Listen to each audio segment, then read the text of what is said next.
Isaiah Thomas Nice. signing with the Pelicans. And what do you guys think about it? I'm pumped for him. I mean, listen, the Pelicans are like ravaged with injuries, so I think they literally had to sign somebody to meet a requirement by the NBA for like active players. So honestly, Isaiah Thomas, I think he deserves another. Obviously, I think he definitely deserves a chance in this league to show what he can still do.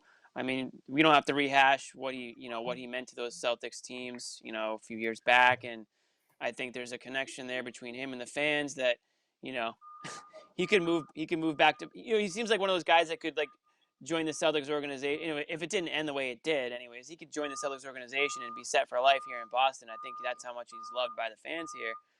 And I still think he's got something left in him. And really, I was kind of surprised that it took him this long to find a team, especially on something like a 10-day. I mean, what's the risk there? I mean, I think there was a stretch where I thought the Celtics could have used a spark and could have used an energy boost, and I still think that they could use that. I mean, there's plenty of games where they're moping around and playing with no energy, and I think Isaiah Thomas is the definition of those things.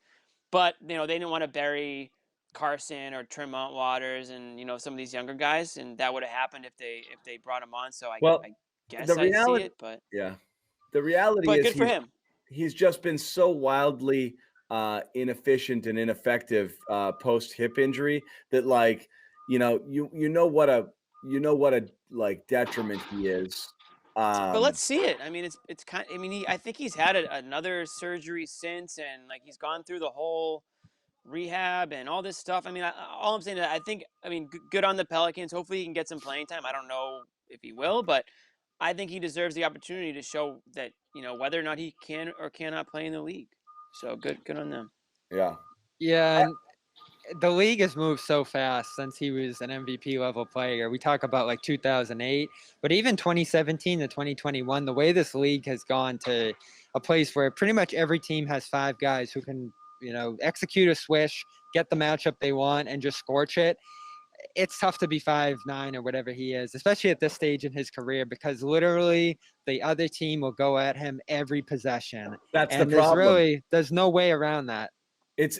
I mean, look, we saw it here with Boston, obviously, in a year in which he finished top 5 in the MVP voting. But I mean, every year since then, the problem with him is that, that year he scores almost 30 points a game. He was so dynamic on offense. You could live with that, him getting absolutely torched and abused on the defensive.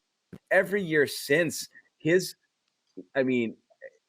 shooting like 30 something. I mean, terrible percentages from the field. It's dreadful. 35, 36% from the field, 25%, 30% from 3. He's just not, he hasn't performed on the offensive end nearly enough to justify a contract. It's not surprising to me. I do think we get stuck in this.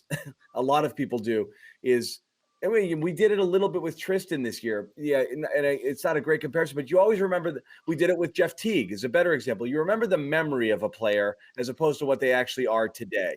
Oh, I remember this guy a couple of years ago. He could really score. If we could unlock a version of that. In many cases, that version is gone. And in Isaiah, I think that version is long gone. You think it is, but that's what I'm saying. Like, and again, I'm rooting for him. Yeah, I mean, I just think he deserves the opportunity I mean, based on what at his peak was, I mean, that's the most fun Celtics fans have had since, obviously since the KG era and everything like that. So it's hard for me to just say that he's got nothing left in the tank. So, I mean, I'm going to be interested to see how he can play. I agree with what Bobby said. Things do move fast and everyone wants to switch and, they're playing with, 5 tight ends out there now and all this stuff. So, like, I get it. But I mean, at the end of the day, this guy could fill up the bucket. I mean, he could score. Well, that's a good quickly. question. Could he have done better in the Teague role to start this year than Teague did? Probably. Well, I mean, Teague was absolutely horrific to start the year. That's a good second guess there. I don't think Teague was so bad. But here's the thing. I don't think people are stupid, okay? There's a reason. I do. I don't think all 30 teams are stupid. Like, there's no way a guy is sitting out there for the entire season and everybody passes, and it's like, oh, if I just signed. If you're the Celtics, you clearly know that this is. You have No, to I get have it. Isaiah's agent is calling here every day saying, "Come on, what do you think? Here's a clip of him playing. You know, Yeah, my guy Isaiah said as much. Yeah.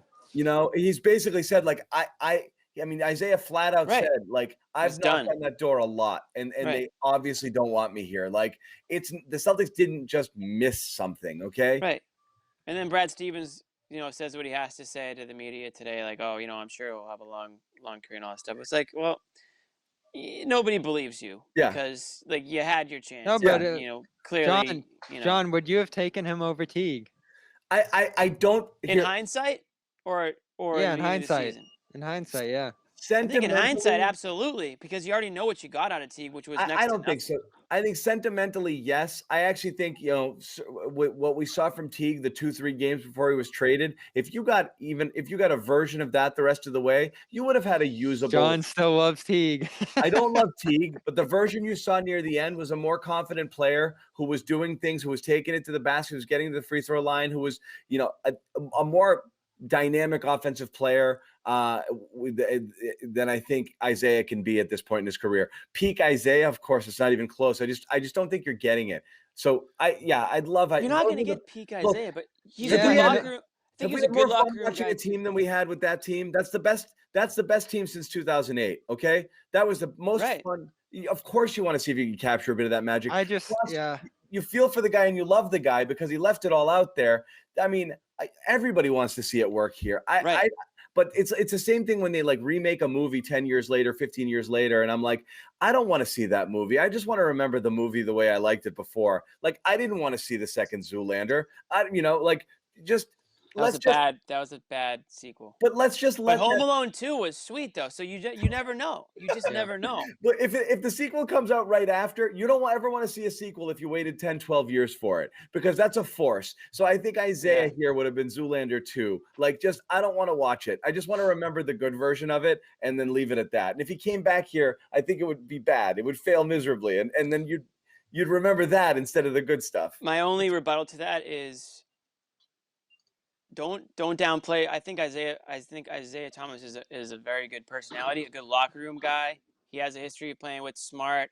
I think that he could have done some things maybe in the locker room to maybe keep the spirits up higher, because from all accounts it sounds like everyone's been down and out at multiple points throughout the year, and Isaiah Thomas has always come across as a positive guy and a guy that's going to look at the glass half full and give it his all out there. He's never been a guy that at least I've watched. Well, that's an interesting dynamic too. And stuff.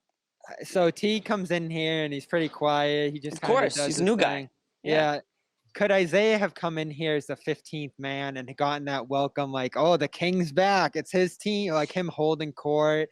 I don't know. That would have been awkward to me. That might have actually done more harm than good in the room, probably. Like if this guy who just never played, which ultimately would have been his role, they probably would have done double big, Smart, all that stuff, sprinkled in Thomas occasionally. If he was going to be the one talking about the issues with the team and what we need to do and this and that, that probably would have rubbed some people the wrong way, just because of how small his role would have been here. Again, Teague didn't even come in here and play point guard every night. So Thomas certainly would not have. Like he would have been off the bench situationally and probably just getting very limited minutes, which, as John said, would that have had any impact on this team? Because Teague's impact was minimal, but minimal is better than nothing. I don't know. There's a chance Thomas could have done nothing for this team. Yeah, not just nothing, but then you'd feel bad. People would be clamoring for him to play if he did. Yeah, that's the one thing. Oh my Lord, the fans. Yeah, that's a tough position to put a coach in.